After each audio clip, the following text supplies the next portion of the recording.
In this video, I cover for you some of the basics that you need to know about in terms of advantages and disadvantages of rent-to-rent. Rent-to-rent is a fantastic property strategy, especially if you're starting off, you haven't got the cash. The big advantage is you don't need to buy the asset, so you don't need to find the cash for the asset and the SDLT and the legal fees and everything that comes with it. So the barrier to entry is very low and you can get started very quickly. You can scale pretty quickly as well with minimal capital, minimal risk, and create some really good cash flow. So that's the first advantage, is minimal cash flow from yourself and minimal risk.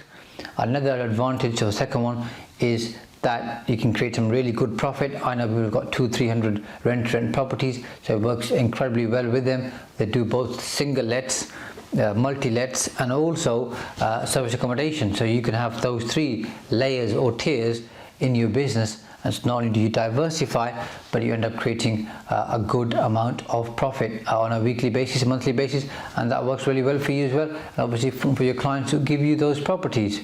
So those are the two distinct advantages of rent-to-rent.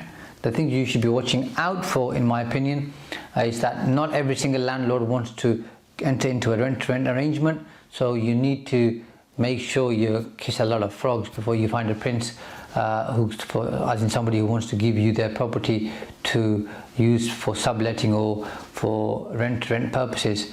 And sometimes the negotiation process can be difficult depending who you're talking to, because they've got to have a pretty open mindset. You've got to have good legal agreements, so everything's clear. If you ever have any issues, it's all covered. So bear that in mind. The other disadvantage is because you're only renting, you don't own the assets, so you don't get the benefit of the capital appreciation of it at some point in the future. So the first advantage was you don't have to buy the asset. Sometimes the advantage also becomes a disadvantage. In this case it is, because you don't own the asset, you're leasing it.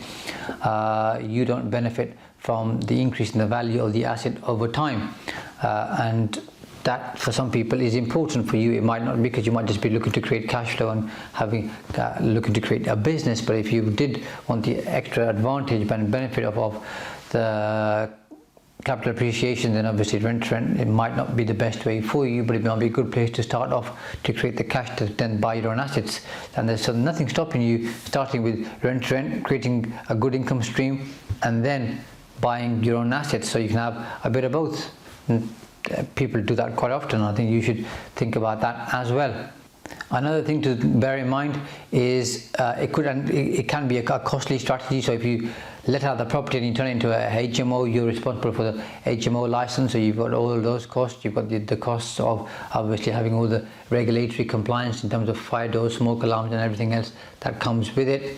On top of that, you're responsible for the entire property, so you've got to make sure you include that provision in your cash flow to have the cash available to service the property. But also when you take over the property, there'll be some upfront costs that you need to expend to get the property into a place where you can use it for a rent basis. I have seen people get the landlord or the owner to expend the upfront costs in return for, like, say, a 5-year lease. So that sometimes works, but not every single landlord wants to do that. So you might have to have that cash available, and when you're doing that, I'd also say have an option to purchase. So have a 5-year lease, but also have an option agreement that in 5 years or after 5 years or any point within the 5 years, you can then buy the property, because some people are fed up with renting property, or they've had a bad experience, so they'll give it to you for a number of years.